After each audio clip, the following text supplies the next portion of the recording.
Greetings, Merry Christmas. I'm Winner's Raw Gamer Nick, I'm Windrush Wargamer Joe. and we have reached 2K subscribers. Good day from our Discord. Thanks very much, everyone. Yeah, so basically we put it to our Discord members. What kind of questions would you like us to answer? Could be about anything, doesn't necessarily have to be about the hobby. We've kind of picked the best ones and we've compiled them and we're going to work through them. So Nick has the list of questions. Yeah, first question comes from friend of the channel, J Mac, and he asks what our favorite first age hero is. There's so many. The way that the Silmarillion is written, it almost feels like there's too many. It's in some places, but I am a big dog fan, so I'm gonna have to say Juan the Hound. I just think he's the goodest of good boys. He defeats Sauron in a one-on-one duel when Sauron's like morphed into a vampire. So he's very powerful. He's incredibly loyal. He's a good heart. He is the huntsman's hound. Fights off loads of werewolves. Spoiler alert, in case anyone didn't know, he has an epic death. Again with a sweet duel with a he's just very cool. And it might I try to keep up with the Silmarillion. I do generally find it difficult. I've listened to it many times on audiobook and I've read it and stuff like that. So, but a lot of the human characters meld into one. A lot of the elf characters meld into one because you're dealing with thousands of years of history. To have something so distinct, like a big wolfhound the size of a horse, it really stands out. So for all of those reasons and more, Juan the Hound is my favourite first stage hero.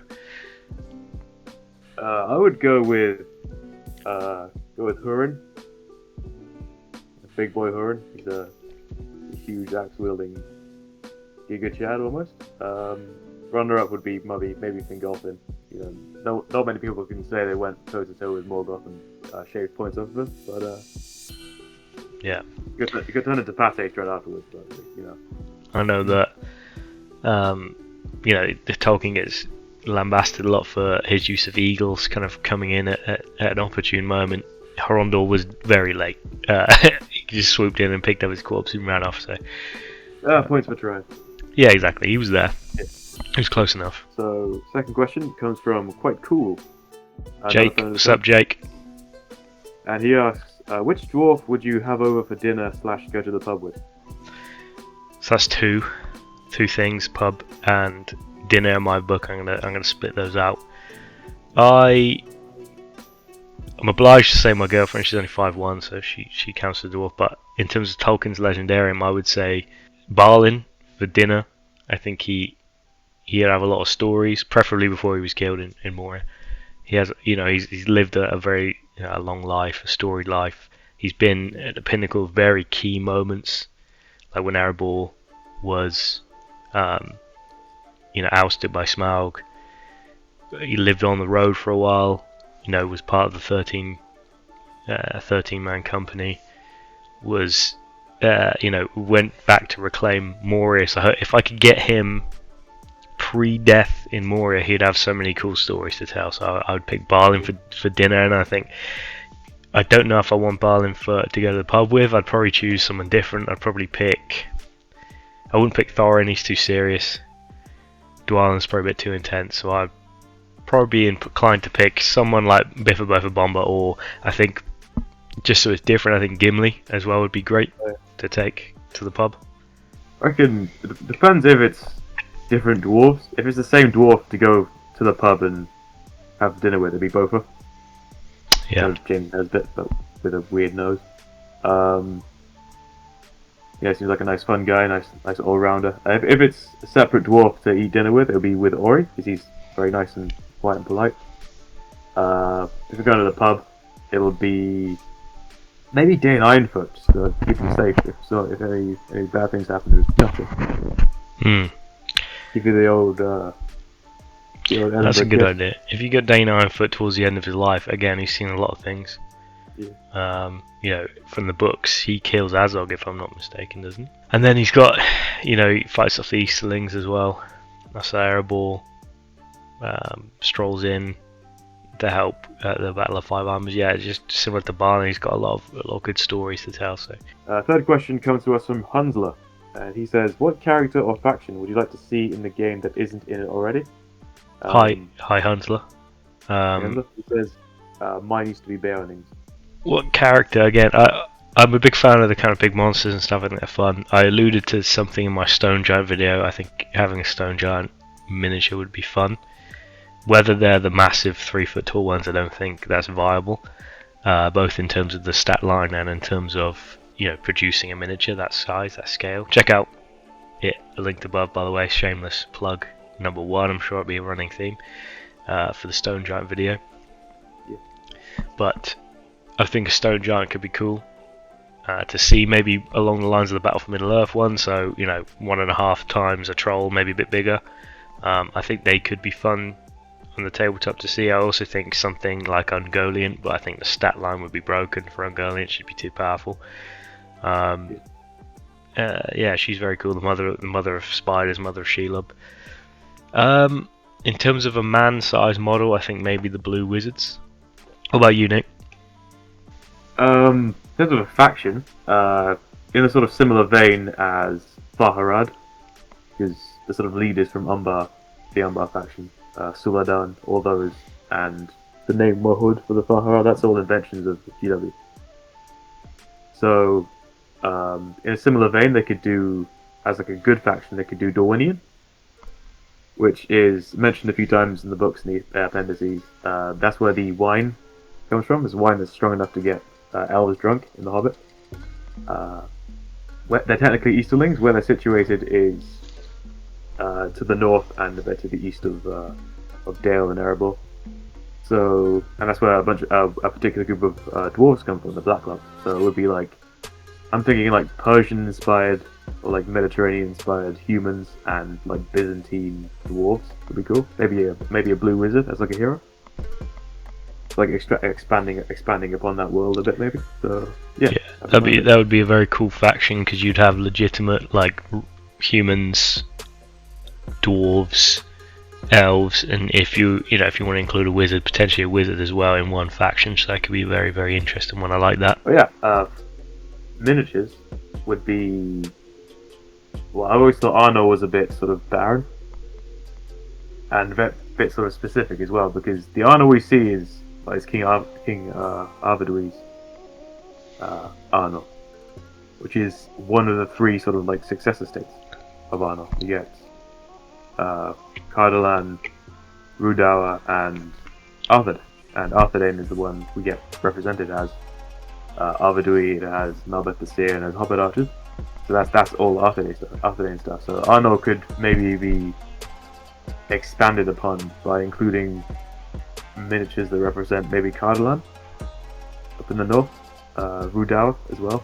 You could do like more sort of like wild menish, like neutral or good aligned wild men, or is it the Lossa, the sort of like ice people that could be cool. Have them like Inuit inspired maybe. So yeah, that'd be cool.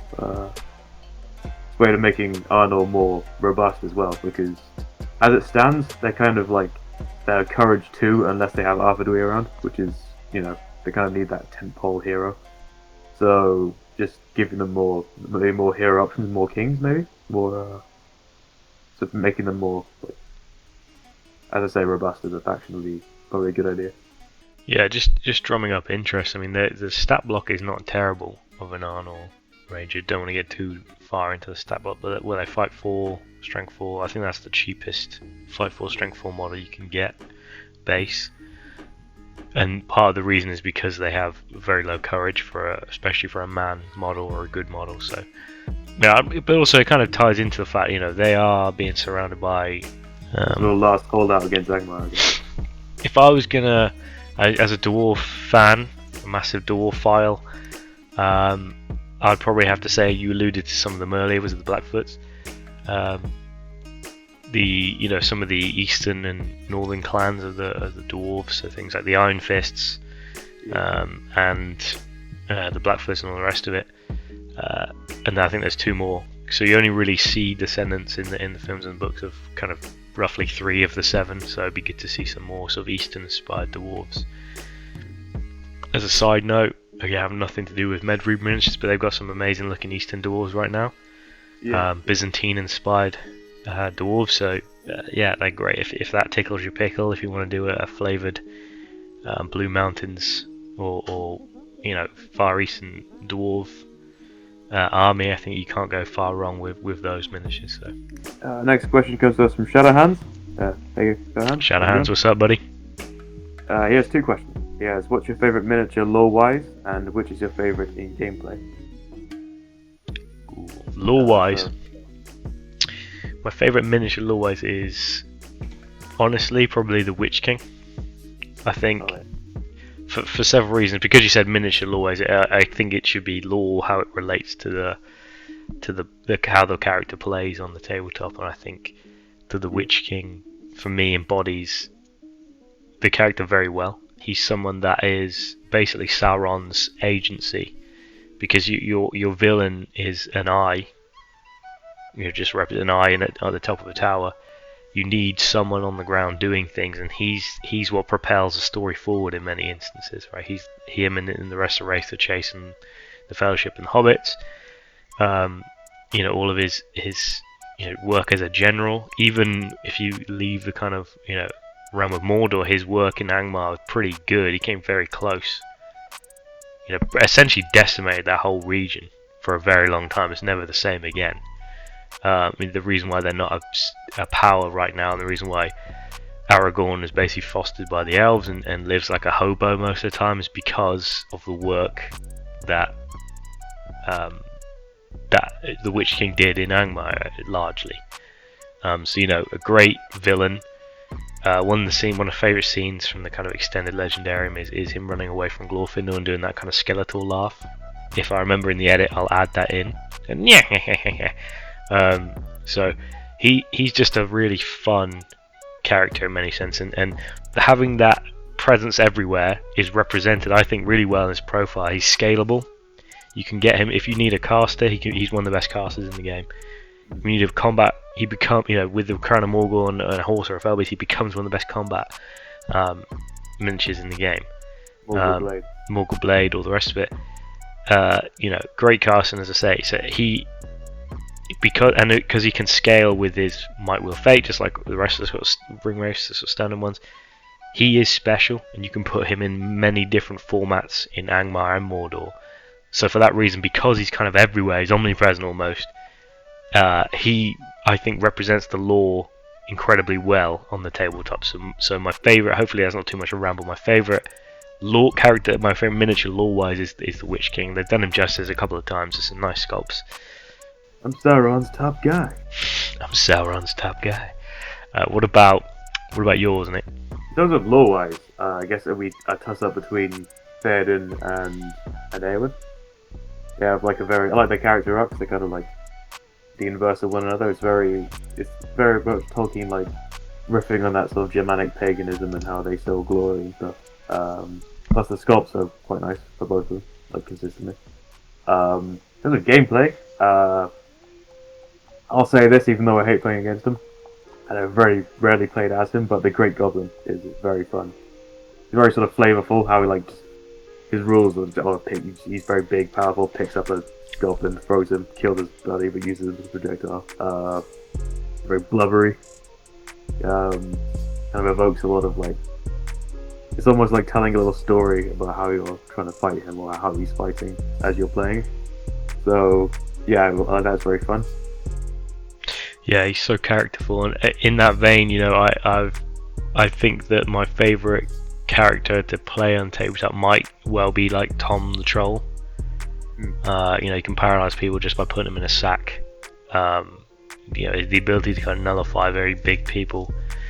He's obviously a monster, has all those great abilities, and also just sneezes on people. I think that's so fun to play. You can rampage around the battlefield, but also just be incredibly useful tactically. He's just a whole lot of fun to play. So yeah, similar to the Golden King in that regard, he is very fun. I think that's something they nailed with the Hobbit miniatures. Thorin's Company is super fun to play. The Trolls are fun to play, apart from Bert. He sucks balls. You, Bert. Yeah, fuck you, Bert. Yeah, and I think some runners up might be Dwalin and Thrain as a dwarf player. Those guys just slap so hard. They hit ridiculously hard. Thanks very much, second one? Shathands. Sorry. The second one was, what's your favorite faction? Oh, okay. My favorite faction to play. I've kind of alluded. I don't want to. Yeah, I've kind of alluded to a lot of it earlier on. Obviously, I love dwarves. It's probably Erebor. But with a close second of Angmar, I would say. Just how fun they are, how much tricks there is in the bag, how thematic they are. They're really cool to play as well. And again, I do enjoy the trolls. You have to, if you play them at hideout points, you have to kind of ally them with something. I normally go Goblin Town or Denizens of Mirkwood. I call it the Fisty Mountains, and yeah, they're a lot of fun to play. So I just play for fun and for theme and for fluff. So those things encapsulate a lot of those principles. What about you? Mine is Rangers. I just love how every single miniature is like a mini hero. They're fun against any kind of like army. Just in terms of like concept, you get like a whole bunch of like monsters, like a slavery horde of monsters, or like professional soldiers or mercenaries, and they're up against just a bunch of like spec ops hobos in the north. Yeah. They're also like quite fun if you ally in hobbits, because you just get kind of all these like homey little midgets like crowding around someone, a bunch of ankle biters locking down. Okay, thanks very much, Shadowhands. Next question comes from Dragonworm, and he has quite a few questions actually. First question from Dragonworm is: have you explored the possibilities of the Silmarillion-inspired figures? Brackets, I do know that Mithril Myth has had some Silmarillion character models in the past, I suppose. Yeah, so to answer your question, I have, not in terms of manufactured miniatures. I've seen some stuff from Mithril. They do look very good. I'm tempted to get some, but potentially not right now. So there's a couple of things. I don't want to give too much away. Jake from Quite Cool, if you're watching, he'll know. A couple of other people. Oh, actually, I kind of shared it in the Discord. But yeah, I'm working on a monster from the first age. He's very close. Well, he is finished. I just need to do a kind of diorama around him now, so he'll be playable and also a kind of display piece based on a piece of art. So to answer your question, yes, I have. In terms of specifically around Mithril miniatures, I haven't got any of them. But you know, I'm open-minded. The door's always open, and you know, who knows? I might be making some more first age stuff. Anyway, and by a great, person who asked the first question, J-Mac, he's really good at first age and second age stuff. So check out his work. Channel J-Mac's Armies of Middle-earth, formerly Armies of Arda. Yeah. So yeah. On the subject of Rangers, actually, I was thinking of doing the Grey Company, Legendary Legion, but like styled as first age. So it's Turin's guys. The Turin has that like legendary black sword forged by the Dark Elf Ale, and I was thinking that could be Aragorn with Anduril. His company of men could be the Rangers. Very cool. There's a 3D print, by the way, of that of his pose, like that. Excellent. I don't know who painted it. It was probably Alan Lee or something, but I'll flash it up. There is a miniature pose like that. You can get it as a 3D print. He also asks quite a few questions. He has 4 other questions we can ask. He says, which audio adaptation or audiobook of Tolkien's works do you like the most? There's quite a few. So I downloaded quite a few on Audible. So I had the Silmarillion. I'm not exactly sure. I'll flash it up. I'm not sure who narrates it. It's very nicely done. There's also one we spoke about the other day, the Children of Húrin, narrated by Christopher Lee, which is terrifying. In the best possible way. He's just got a great voice. I got a little bit of nostalgia for the old BBC radio plays that were done for The Lord of the Rings. So you have Ian Holm, who obviously played Bilbo in the films, playing Frodo. Those were some of our first exposures. I know I used to listen to them before I went to bed as a kid, so there's a plethora there. But yeah, hope that answers your question, Dragon Room. I know you've got tons more, so do you want to jump in, Nick? Dragon Room also asks, which rendition of Tolkien's songs and poems do you like the most? I don't actually know. I don't know how to answer that, Nick. I'll leave that to you. I know you've listened to a few. Yeah. There's a few Famavi di Profundis. I like this. I think they're from Eastern Europe. There's this group of it's like a men's choir, like a cappella choir, and they do dwarf songs in the style of sort of Howard Shore's arrangement of Misty Mountains Cove from The Hobbit. They sing that deep, like baritone and bass, like a cappella, and listening to them sing the Song of Durin, for example, makes it kind of seem like that's the dwarves' like folk style of singing. It's quite very flavorful. I quite enjoy it. Also, what is your deep philosophical view on Mim the Petty Dwarf as a person? From Dragon Worm again. Dragon Worm again. I don't want to disappoint. I don't know if I have a deep philosophical view of Mim. I will say he's one of the most interesting characters. I think arguably there's not too much written on him, but what is written on him is quite fascinating. You know, I have a lot of sympathy for him. You know, there's parallels to be drawn between things like, you know, the elves, you know, the Sons of Fëanor, etc., performing what would classically be seen as kind of wicked deeds in the face of a great tragedy that befalls your race of people, and also kind of the Dunlindons, you know, being forced out of the homeland, all the rest of it. There's a lot of stuff about him that you kind of sympathise with, but obviously ultimately he's not the best character. He's kind of morally grey, which is very interesting for Tolkien. So when he does pick out these characters like that, they do stand out from the crowd. But I will say one thing: his curse lends itself to credence within the miniature game, the MSPG game, that dwarves can do magic. So things like Floy Stonehound and all the rest of it. In terms of how that plays, even though Floy, there's no evidence he did magic, but his abilities in game, or like Oin, for instance, his ability in game kind of lends itself to, you know, power through the spoken word by Nim, you know, to do with his curse of that bloke who killed his son, whose name escapes me now. Mim kind of like, I think he was Tolkien's takeoff. I forgot his name in Nordic folklore, but the Germans called him Meme.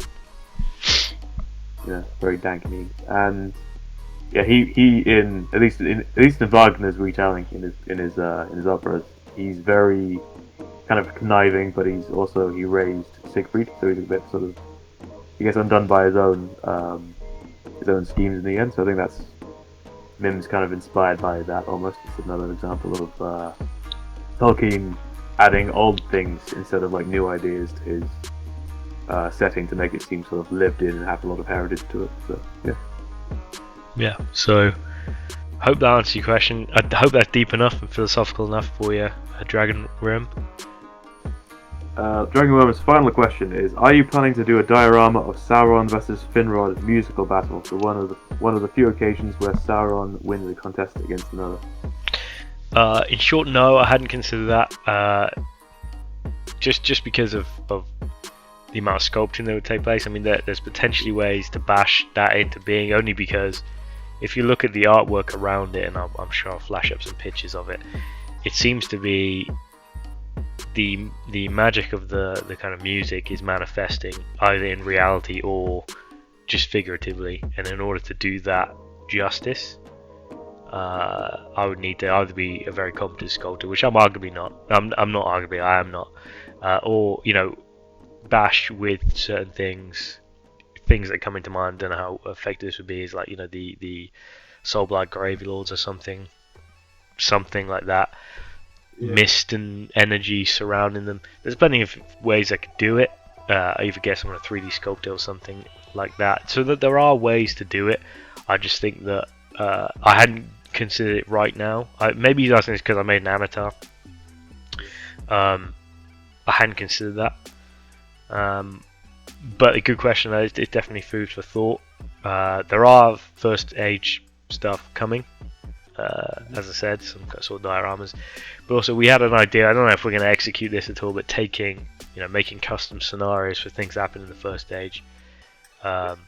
So things like I did think of maybe making a Her and the Hound versus Sauron battle. So that is potentially something. Let us know if you think that's something you'd want to see. If it's feasible, we could make that. Make a big bridge and make Sauron fight the Hound. You have custom stats for her and the Hound. Maybe base it similarly on Beorn's as a bear stats. But let us know if that's something you'd think is interesting.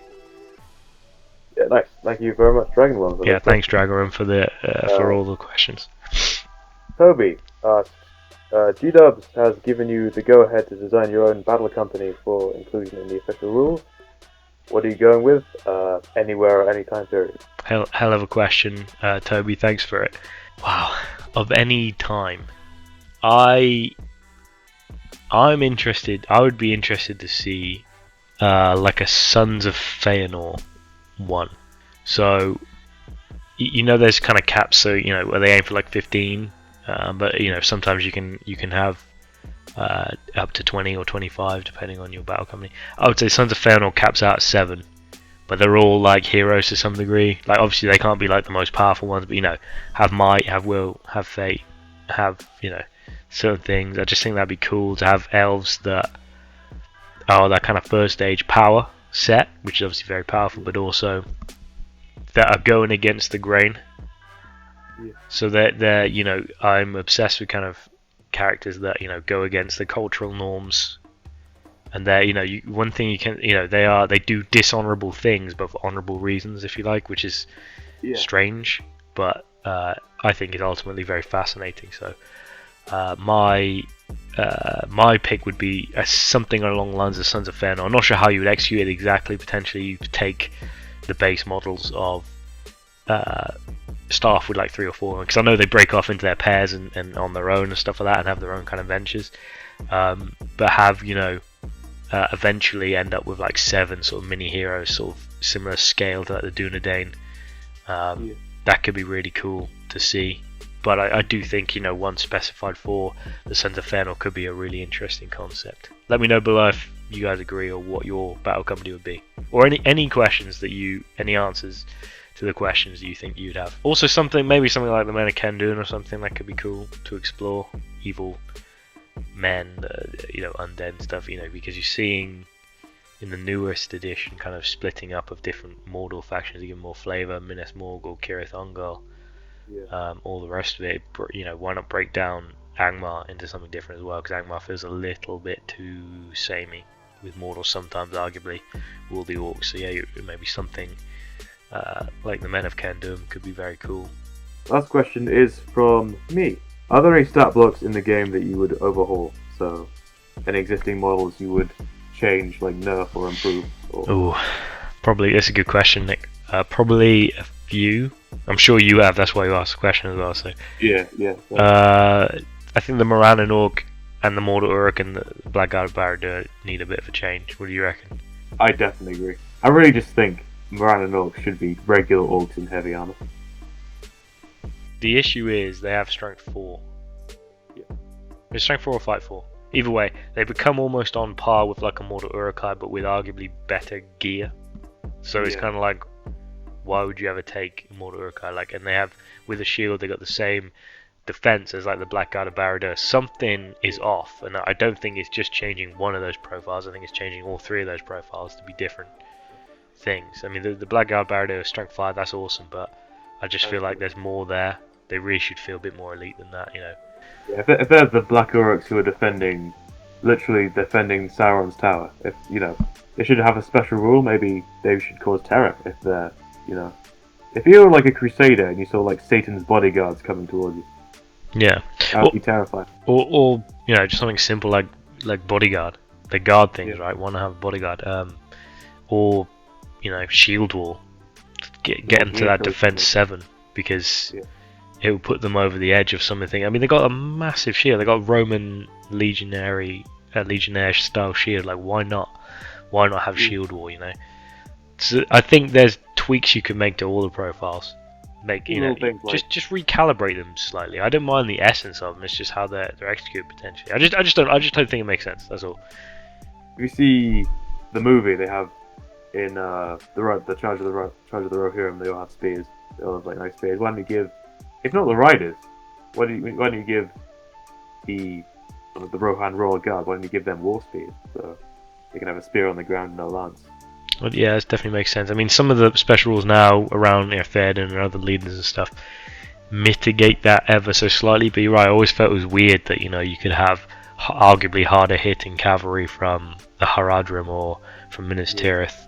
Obviously, Lysa Delamoth are a bit different. They're arguably better. I know we're the horse lords in Rohan, but they're like proper knightly people. Yeah. In kind of like Delamoth. talking dedicated chapters to them and how tall they are and how nice they're great. Just a bunch of Henry Cavills coming in, all handsome and stuff. Or maybe something give Rohan maybe a racial ability to be able to, not racial, but a faction-wide ability to be able to remount. Yeah, that's a good idea. Let's just go off a massive tangent. Just list everything that would change. I would also change that there's too many ring wraiths, so I think don't delete them, but make them faction unique. I don't think Mordor should have all of the special ring wraiths. It makes no sense. Why would you do that? I think Angmar should have the Dwimmerlake and the Tainted specifically. The only one you could have across Mordor and Angmar is the Witch King of Angmar, and I think Mordor can have a selection of them: Dark Marshal, Undying, Shadow Lord, whatever. But I think Knight of Umbar should be for the Corsairs of Umbar.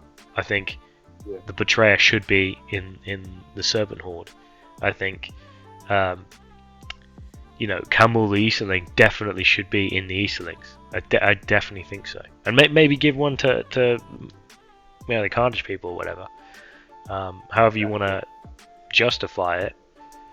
I just think it will make it more unique. You can they sort of become the kind of lieutenants of Sauron within those kind of Mordor aligned factions, something like that. Just to spread them up, because it just makes the factions more unique. So you don't get them in the Mordor book as well. I think that would make a lot of difference to how armies are played and how they're allied in. It just makes them feel a bit more unique. Thanks everyone for the questions; they were really good. Maybe if we hit another milestone, we'll light the beacons again and we'll get some more questions in there. I think, Nick, to kind of honour the Discord that gave us the questions, you want to do a roundup of the hobby stuff we've had in the last couple of months, right? Yes. Starting off with Hunsler, who asked a question earlier. He's been doing little faction objective markers. Yeah, the objective markers look really good there. I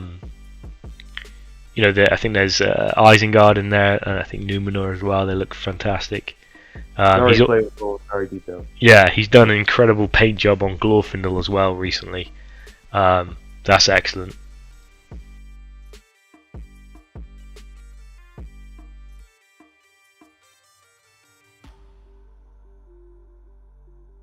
From Mushroom Leaf, he created a Shadow of Mordor inspired terrain piece, which is a tower flipping from the real world into the Wraith world. And it's complete with a little Talia, little player character in that game. Yeah, so cool. I know we talked about it earlier, but I think that would be a great battle company. Talion with a bunch of orcs with glowing eyes. That'd be a great battle company. If you give them Stalk Unseen and woodland creatures and stuff. Yeah, I think that'd be a great battle company. But yeah, great job, Mushroom Leaf. Really, really nice stuff. Really good terrain and good miniature as well. Shadowhands, he made Farmer Maggot's farm. He turned get the old Metal Gandalf with him going that with the staff into an Imperial Cleric for his Inquisitor.